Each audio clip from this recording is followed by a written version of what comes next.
সোমা বলছি, সোমা মুখার্জি।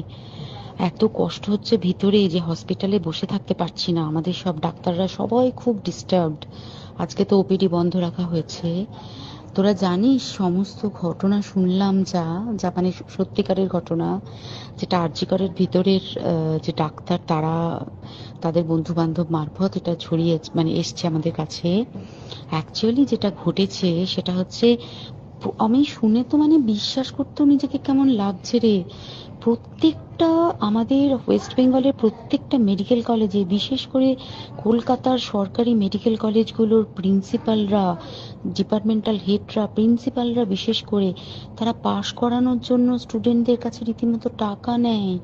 যেসব স্টুডেন্টরা, ইন্টার্নরা, পিজিটিরা যারা ভালো করে ক্লাস করে না বা থিসিস তারা জমা দেবে, পিজিতে তো থিসিস জমা দিতে হয়, তো যারা MBBS final year final pass করবে না সাপ্লি পাইয়ে দেবে, ইন্টার্নের কমপ্লিশন দেবে না, ইন্টার্ন হওয়ার পর কমপ্লিশন না দিলে তারা রেজিস্ট্রেশন নাম্বার পাবে না, এই সমস্ত ভয় দেখিয়ে টাকা পয়সা নেয়। সমস্ত জায়গাতেই এটা আছে। এর মধ্যে সব থেকে নিকৃষ্টের থেকেও নিকৃষ্টতম হচ্ছে সন্দীপ ঘোষ, প্রিন্সিপাল, যে তোর আমাদের কি বলে আরজিকর মেডিকেল কলেজে। সেখানে ভাব যে ওনার একটা বিশাল নেক্সাস ছিল, যাতে উনি বেশ কিছু ইন্টার্ন, হাউস স্টাফ এদেরকে দিয়ে ওই নেক্সাসটা চালাতেন।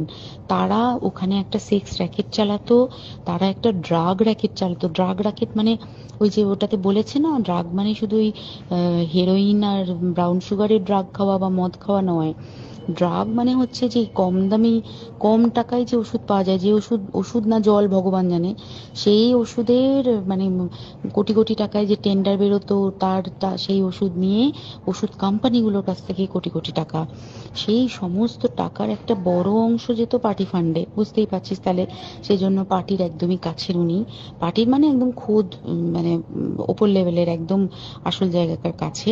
তো এবার উনি এই যে নেক্সাসটা চালাতেন, তাতে রীতিমতো কোন ইন্টার্নকে উনি পাশ করাবেন, কোন পিজিটিকে উনি থিসিস কমপ্লিট করাবেন, সেগুলো সব ভয় দেখিয়ে টাকা নিতেন।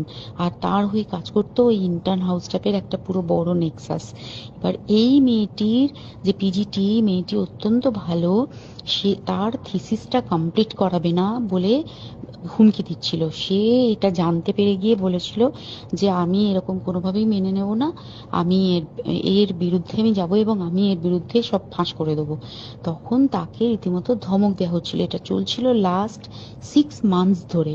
6 মাস ধরে তাকে হুমকি দেওয়া, তার প্রতি মানে বেশি বেশি প্রথমের দিকে কি করছিল, অত্যাচার করছিল। মানে কিরকম, বেশি বেশি করে নাইট ডিউটি দিচ্ছে, at a stress 36 hours duty, বেশি বেশি করে নাইট, বেশি বেশি করে খাটানো। এবং এগুলো সব জানে ডিপার্টমেন্টাল হেড, চেস্টের যে ডিপার্টমেন্টাল হেড সেও জানে, সিনিয়র পিজিটিরা সবাই জানে। প্রিন্সিপালের নির্দেশেই হচ্ছে এবং ওনার নেক্সাসের ছেলে মেয়েরাই কাজ করছে। তারা 6 মাস ধরে এটা করেছে। করার পরেও যখন ওকে আটকাতে পারেনি, তখন কি করেছে, ওই দিনকে ওরা ঠিক করেছে, যে দিনটাতে এই ঘটনাটা ঘটেছে, সেদিন কতখানি প্ল্যান্ড এবং গট আপ গেম দেখ। সেই দিন ওই ঘরে, ওই সেমিনার রুমে প্রত্যেক দিনই চারতলার আরো অনেকেই যারা সিনিয়র পিজিটি বা জুনিয়র পিজিটি, তারা কিন্তু বিশ্রাম নিতে যেত, অনেকেই ওই ঘরে যেত। সেই দিনকে ও একা, ওকে বলেছে তুমি ঘুমিয়ে পড়ো, ওকে একা রেখে এসেছে। বাকিরা কাউকে যেতে দেয়নি, বলেছে ওই ঘরে আজকে ঘটনা ঘটছে, মানে কাজ হচ্ছে, ওই ঘরে কেউ যাবে না। ওই ঘরে সেই দিনকে ওর সাথে যখন খাওয়া দাওয়া করেছে বাকি 4 জন, সেই 4 জনের মধ্যে একটি মেয়ে পর্যন্ত ছিল। সে কিরকম মেয়ে চিন্তা কর। এরা ডাক্তার না জানোয়ার জানি না, আমি জানোয়ার বললেও জানোয়ারদের অপমান করা হয়, কারণ জানোয়ার সমাজে এরকম কাজ হয় না। তো ডাক্তার না কি আমি বলতে পারবো না। সেই ইন্টার্ন মেয়েটি আরেকটি ইন্টার্নের গার্লফ্রেন্ড। তো তার সাথে ওই পিজিটি মেয়েটি প্রচুর ঝগড়া হয়েছে। ঝগড়া হওয়ার পরে তারা তো হুমকি টুমকি দিয়ে চলে গেছে, দিয়ে তারা বলেছে তুমি ঘুমো। এবার ও তো আর জানে না, ভালো মনে শুতে এসেছে। তারপরে তারা গিয়ে মদ টদ খেয়েছে, 7-8 জন মিলে চড়াও হয়েছে। এবং তোরা জানিস যে প্রথমে তার হাত দুটোকে দুপাশে 2 জন ধরে রেখেছে, এবং সেই কাজে সেই মেয়েটিও সাহায্য করেছে, ইন্টার্ন মেয়েটি। 2 জন ওকে পা দুটোকে টেনে জরাসন্ধের মতো ছিঁড়ে ফেলেছে, মানে ছেঁড়ার মতো করে টেনেছে, যাতে পেলভিক বোন ভেঙেছে, কলার বোন ভেঙেছে। মানে কি বিপর্যস্ত মানে বিধ্বস্ত, কি নৃশংস অত্যাচার করেছে। ওকে উল্টো দিক করে শুইয়েছে, পিঠের ওপর দিয়ে বুট পরে হেঁটে গেছে, মাথাটাকে এমন থেঁতলেছে যে মানে স্কাল ফাল রাপচার হয়েছে। এই সমস্ত করার পরে শ্বাসরোধ করে তাকে মেরেছে। মেরে তারপরে আরো যেটা আরো ভয়ঙ্কর, যে একটা মৃত মানুষকে মিনিমাম ডিগনিটি দিতে জানে না।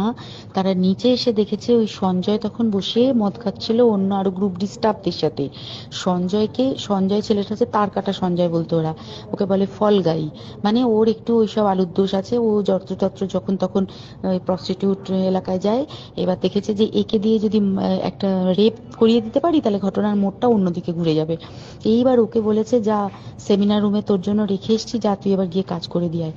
ও এসে ওই ডেড বডি খেয়ে রেপ করেছে, যাতে তার ভ্যাজাইনাতে সিমেন্ট পাওয়া যায়। তো এবার এই হচ্ছে, প্লিজ আমি নাম করে ফেললাম সবকিছুই। কতজন আমি যে নামগুলো পাঠিয়েছি এই সব ডাক্তাররা, এরা সব জড়িত জানিস। কিন্তু কেউ কোনো প্রমাণ নেই, প্রমাণ লোপাটের জন্য সেদিনকে ওই ইন্টার্ন এবং ডাক্তাররা যে ওইখানের যে বাথরুমটাতে হাত পা ধুয়েছে, রক্ত ধুয়েছে, সেইটাকে সাত তাড়াতাড়ি প্রমাণ লোপাটের জন্য ওই দেওয়ালকে ভেঙে দিয়ে তার মানে ওই বাথরুমের জায়গাটাকেই ভাঙতে হচ্ছে ওদের। ওখানে নাকি ওরা রুম বানাবে, কালকে দেখেছিস তোরা খবরে। আর বেশি বলতে পারছি না, মানে তোরা তো সবাই প্রোটেস্ট করিস, আমরা তো আমাদের দিক থেকে করছি, কিন্তু কিছুই হবে না। এই পোড়া দেশে কিছুই হবার নেই, শুধু ভেতরে ভেতরে গুমড়ে গুমড়ে কষ্ট পাওয়া। আর আগামী প্রজন্মের যে ডাক্তাররা বেরোবে, তারা যে ইন্টার্ন বা পিজিটি বা এই যাদের কাছে আমরা যাব ভবিষ্যতে, তারা কি ডাক্তার না কি আমি জানি না, কি নিয়ে তাদের কাছে আমরা যাব আর কি করেই বা আমাদের পরের প্রজন্মকে আমরা সুরক্ষিত রাখবো।